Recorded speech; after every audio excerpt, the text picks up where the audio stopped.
Pri konsolidaciji je predvsem pomembna dobra organizacija,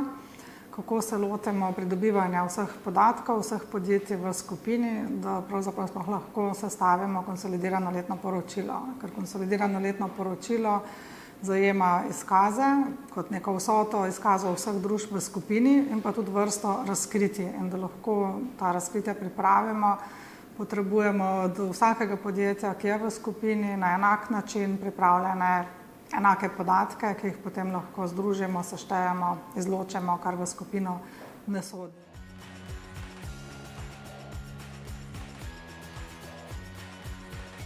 Največ težav pri konsolidaciji, predvsem